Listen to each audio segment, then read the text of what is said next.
Friends, welcome to ICS platform. आज है 5 अक्टूबर और 5 अक्टूबर करेंगे हम करंट अफेयर के MCQ। Without wasting my time video start करते हैं। First question, which country agree to set sovereignty of Chagos island to Mauritius country.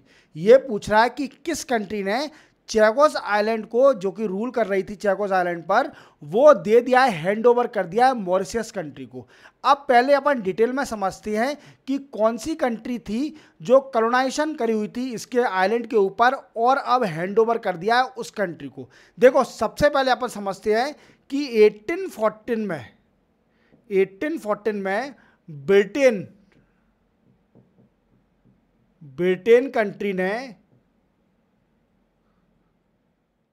Colonise किया किस कंट्री को? मॉरिशस को। क्लियर। अब इसी के पास एक आइलैंड था जिसको बोलते हैं चैगोस आइलैंड, और ये है आर्कीपेलजो आइलैंड। ये क्या होता है? ये क्या है टर्मिनोलॉजी? इसका मतलब है ग्रुप ऑफ आइलैंड, कई सारे आइलैंड, ग्रुप ऑफ आइलैंड। तो we can say Chagos island is a group of 60 island. क्या है? 60 आइलैंड का ग्रुप है। और इसमें एक आइलैंड है, याद रखना, डियागो ग्रेशिया। ये बड़ा ही इंपॉर्टेंट आइलैंड है, अब आपके मन में क्वेश्चन आ रहा होगा कि सर ये इतना इंपॉर्टेंट क्यों आइलैंड है? वी कैन से इसमें क्या यूएसए का एयर बेस है, यहां पर यूएसए का एयर बेस है। बट आपके मन में डाउट आ रहा होगा कि सर अभी तो आप ब्रिटेन बोल रहे हो, अब यूएसए आ गया, तो यूएसए को ब्रिटेन ने लीज पर दिया था इस आइलैंड को। तो अपन पूरी कहानी समझते हैं। जैसे क्या हुआ कि 1814 में ब्रिटेन ने मॉरिशस को कॉलोनाइज किया और 1965 में मॉरिशस को डिटैच कर दिया। Mauritius detach from this island, Chagos island. किस आइलैंड से? चैगोस आइलैंड से डिटैच कर दिया।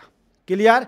देन आफ्टर क्या हुआ कि 1966 में इस आइलैंड को चैगोस, और वी कैन से इसका चैगोस आइलैंड का एक आइलैंड, कौन सा? Diego we can say Garcia, इस आइलैंड को यूएसए को लीज पर दे दिया।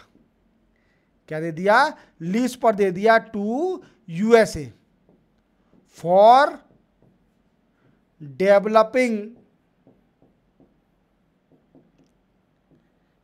USA airbase. यहां पर यूएसए का एयरबेस बनाने के लिए ब्रिटेन ने यूएसए को इस आइलैंड को लीज पर दे दिया। क्लियर। अब यहां पर एयरबेस बना। देन आफ्टर क्या था, इस आइलैंड पर 2000 मॉरिशस पॉपुलेशन भी रह रही थी। कितनी? 2000 मॉरिशस पॉपुलेशन भी रह रही थी। तो क्या किया ब्रिटेन ने 1970 में इस पॉपुलेशन को वी कैन से मॉरिशस में शिफ्ट कर दिया। और इस आइलैंड पे बन गया एयरबेस ऑफ द यूएसए का एयरबेस बन गया। क्लियर। देन आफ्टर 2016 में ब्रिटेन के फॉरेन मिनिस्टर ने एक्सटेंड कर दिया लीज टाइम टिल 2036। क्या बोला मैंने? कि 2036 तक जो यूएसए को लीज पर दिया था वो टाइम पीरियड बढ़ा दिया 2036 तक। अब क्या है दोस्तों कि जो चैगोस आइलैंड है, ये ब्रिटेन के अंडर था और ब्रिटेन ने अब इसको हैंड ओवर कर दिया है किसको? मॉरिशस को, कि यह आपका आइलैंड है, आप ही संभालिए। अब क्वेश्चन ये बनता है कि मॉरिशस को तो दे दिया है, अब जो एयरबेस है जो कि डियागो मैं बता रहा हूँ ग्रेशिया में जो यूएसए का एयरबेस है, क्या वो हट जाएगा? नहीं, इसमें कंडीशन लगाई है कि आप चैगोस आइलैंड पूरा ले लो, आप कितना भी रीसेटलमेंट कर लो लोगों का वहाँ पर, बट डियागोस ग्रेशिया आइलैंड है इस पर आप बिल्कुल भी सेटलमेंट ना करें, मॉरिशस से बोला गया है। तो किस कंट्री ने हैंड ओवर करा है? ब्रिटेन ने हैंड ओवर करा है। और आपको पूरी कहानी समझ में आ गई होगी कि ये आइलैंड की क्या हिस्ट्री है और क्यों इसको हैंड ओवर किया है। क्लियर? तो क्या है कि 1814 में मॉरिशस को कॉलोनाइज कर दिया था ब्रिटेन ने, जिसमें मॉरिशस और जितने भी बगल के आइलैंड थे सब इसने अपने हैंड ओवर कर लिए। क्लियर? 1965 में, मैं फिर से बता देता हूँ, 1965 में मॉरिशस को डिटैच कर दिया इस आइलैंड से, जो कि चैगोस आइलैंड थे, ब्रिटेन ने अपने अंडर रखा और मॉरिशस को फ्री कर दिया। क्लियर? देन आफ्टर 1966 में एक चैगोस आइलैंड में एक छोटा सा आइलैंड है जिसका नाम है Diego we can say Garcia island. इस आइलैंड पर यूएसए को लीज पर दे दिया, वो अपना एयरबेस बना सके वहाँ पर। तो यूएसए ने अपना एयरबेस बनाया और इसी के साथ वी कैन से 1970 में 2000 जो पॉपुलेशन रह रही थी कहाँ पर, डियागो ग्रेशिया पर आइलैंड पर, उसको वी कैन से रीसेटल कर दिया मॉरिशस के अंदर। क्लियर? और 2016 में ब्रिटेन के फॉरेन मिनिस्टर ने लीज को एक्सटेंड कर दिया टिल 2036 तक। क्लियर? अब देखो आप पूरी तरह समझ गए होंगे कि क्या रीज़न है, मेन रीज़न क्या है, मॉरिशस को उसका आइलैंड मिल गया है, बट एक कंडीशन है कि डियागो ग्रेशिया आइलैंड पर ये रीसेटलमेंट नहीं कर सकती मॉरिशस। क्लियर? तो चलते हैं अपन नेक्स्ट क्वेश्चन पर। नेक्स्ट है, centre has approved how many language add in classical language. देखो दोस्तों, एक लैंग्वेज है हमारे इंडिया में मराठी लैंग्वेज, जो कि महाराष्ट्र में बोली जाती है, और इस लैंग्वेज की कई बार डिमांड हो रही थी 10 साल से कि इसको क्लासिकल लैंग्वेज का दर्जा दिया जाए। अब ये क्या है सर क्लासिकल लैंग्वेज? तो दोस्तों 2004 में गवर्नमेंट ने एक प्लान निकाला था कि जो भी लैंग्वेज के आर्टिफैक्ट ऑफ टेक्स्ट, जो कि पुरानी लैंग्वेज है जिस पर कई सारे प्राचीन आर्टिफैक्ट हैं ऑफ टेक्स्ट, कई सारे ग्रंथ हैं, उसको क्लासिकल लैंग्वेज का दर्जा दिया जाए। उसे क्लासिकल लैंग्वेज का दर्जा दिया और 2004 में सबसे पहली लैंग्वेज बनी तमिल। क्लियर? सबसे पहली लैंग्वेज कौन सी बनी? तमिल। देन आफ्टर 2005 में बनी संस्कृत। संस्कृत को दर्जा दे दिया किसका? We can say classical language का। देन आफ्टर 2008 में तेलुगु एंड कन्नाडा लैंग्वेज को भी क्लासिकल लैंग्वेज का दर्जा दे दिया। देन आफ्टर 2013 में मलयालम लैंग्वेज को भी क्लासिकल लैंग्वेज का दर्जा दे दिया। एंड देन आफ्टर 2014 में उड़िया लैंग्वेज को क्लासिकल लैंग्वेज का दर्जा दे दिया। तो कितनी लैंग्वेज थी हमारे इंडिया में? 6 लैंग्वेज क्लासिकल लैंग्वेज थी। कितनी थी? 6 लैंग्वेज क्लासिकल लैंग्वेज थी। क्लियर? अब क्या है, मराठी लैंग्वेज को भी क्लासिकल लैंग्वेज में ऐड करने के लिए कई बार डिमांड हो रही थी। क्लियर? बट सेंटर ने अब डिसीजन ले लिया है कि कई सारी जो कि 5 लैंग्वेज को और क्लासिकल लैंग्वेज में ऐड कर दिया है। तो कितनी लैंग्वेज हो गई हैं अब हो गई हैं 11 लैंग्वेज क्लासिकल लैंग्वेज। तो 5 नई लैंग्वेज को ऐड किया है सेंट्रल गवर्नमेंट ने एज अ क्लासिकल लैंग्वेज। तो आपके मन में डाउट आ रहा होगा, सर आगे मत बढ़ना, फॉरवर्ड मत जाना, जो नई लैंग्वेज ऐड हुई है उनको पहले बता के बढ़िए। तो देखो सबसे पहले हुई है मराठी लैंग्वेज। जो मराठी लैंग्वेज है इसको क्लासिकल लैंग्वेज का दर्जा मिल चुका है। क्लियर? देन आफ्टर इसके बाद है पाली लैंग्वेज। आप जानते हो बुद्धिस्ट की लैंग्वेज पाली। देन आफ्टर प्राकृतिक लैंग्वेज, ये क्या है? जैनों की लैंग्वेज। Clear? Then after Assamese language. Then after Bengali language. कौन सी है? बंगाली लैंग्वेज। ये 5 लैंग्वेज और ऐड हो गई हैं क्लासिकल लैंग्वेज में। अब हो गई है क्लासिकल लैंग्वेज 11 लैंग्वेज। तो आप याद रखोगे 5 लैंग्वेज और ऐड हो गई हैं, अब हो गई हैं क्लासिकल लैंग्वेज 11। क्लियर? चलते अपन नेक्स्ट क्वेश्चन पर। नेक्स्ट है, recently which country has join international energy efficiency hub.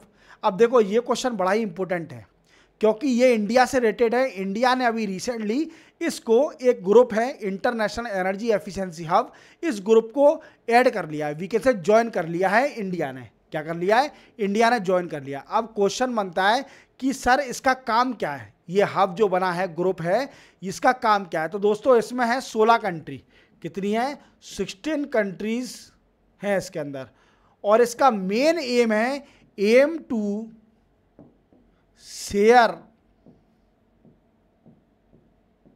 Strategic energy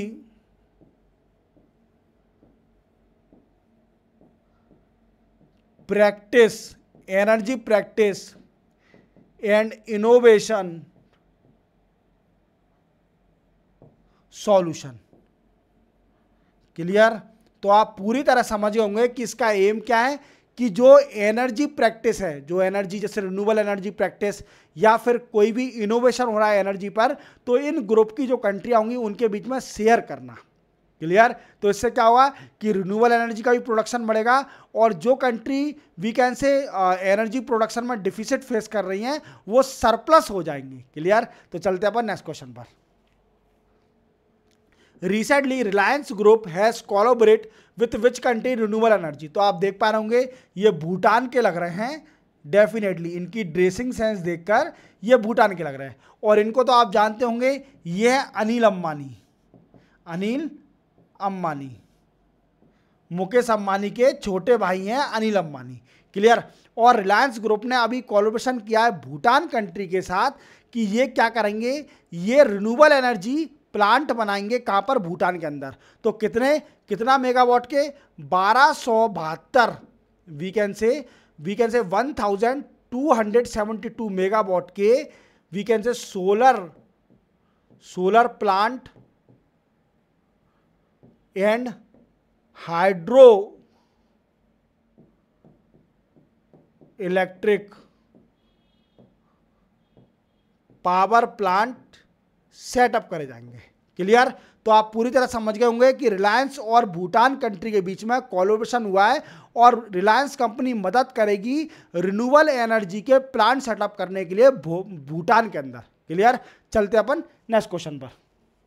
next है Claudia Sheinbaum become first women president of which country. देखो ये बड़ा ही इंपॉर्टेंट क्वेश्चन है, वेरी वेरी इंपॉर्टेंट क्वेश्चन, क्योंकि ये पहली वुमेन किसी कंट्री की बनी है प्रेसिडेंट, और वो है मैक्सिको। मैक्सिको कंट्री की पहली वुमेन प्रेसिडेंट क्लॉडिया शेनबॉम, ये बनी है प्रेसिडेंट मैक्सिको कंट्री की। और मैक्सिको कंट्री कहाँ पर है, नॉर्थ अमेरिका कॉन्टिनेंट में, अमेरिका यूएसए के नीचे देखना मैक्सिको कंट्री दिखेगी। क्लियर। चलते हैं अपन नेक्स्ट क्वेश्चन पर। नेक्स्ट है which country host 26th water energy technology environment exhibition WETEX 2024। तो ये पूछ रहा है वेटेक्स 2024 किस कंट्री ने होस्ट किया है। तो वो करा है दोस्तों यूएई, दुबई ने, दुबई में ये हुआ था, और यूएई कंट्री में। क्लियर। तो दोस्तों इसका मेन मोटिव क्या है, तो क्या है, टुगेदर, यहां पर कई सारे साइंटिस्ट एंड एक्सपर्ट आए थे, जिन्होंने अपने शोकेस जो भी उनने technological renewable energy innovation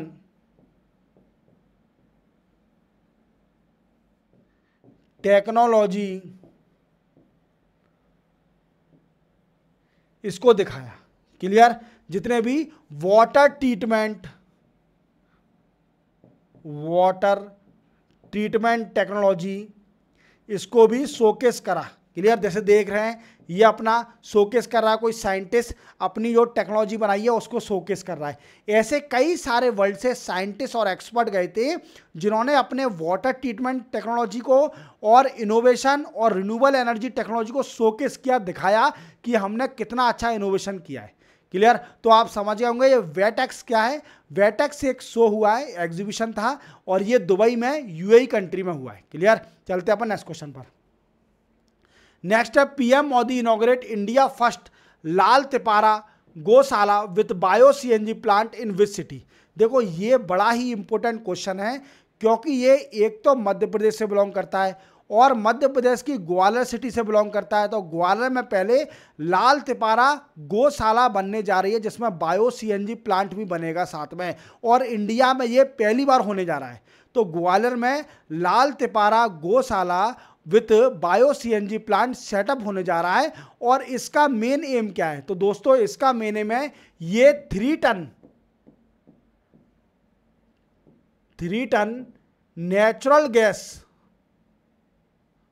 natural gas produce करेगा per day, produce from 100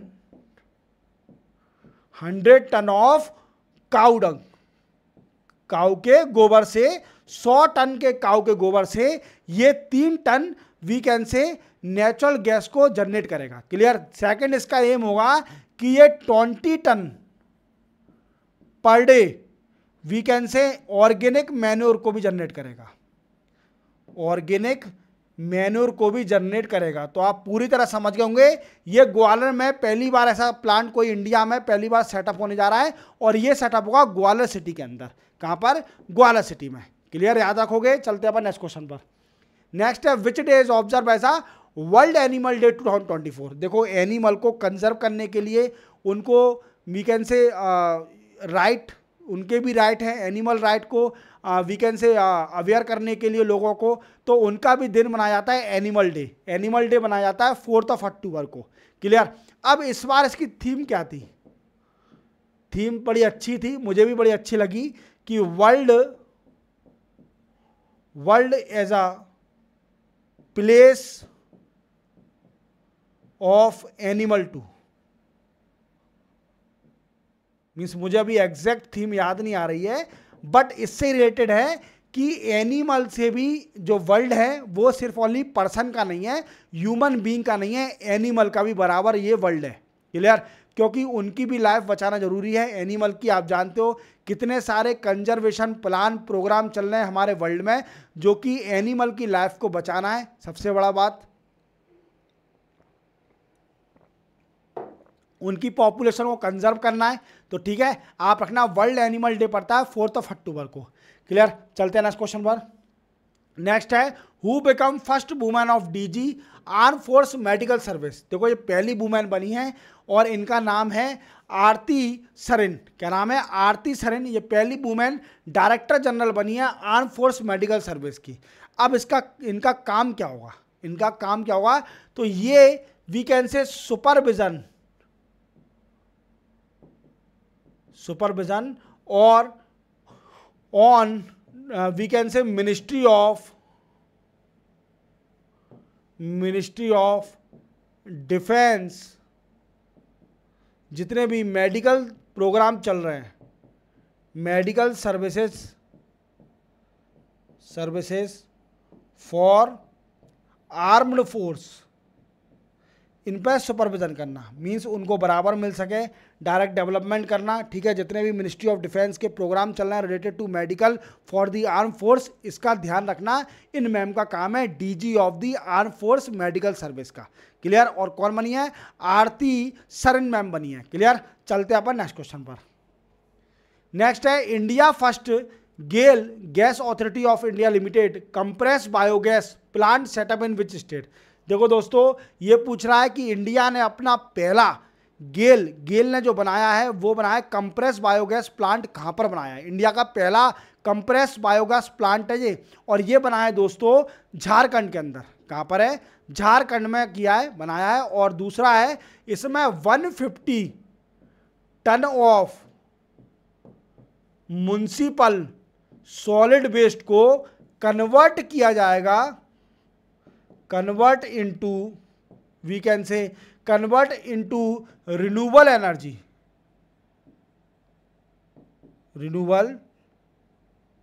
energy. और यहां पर 20 टन पर डे कंप्रेस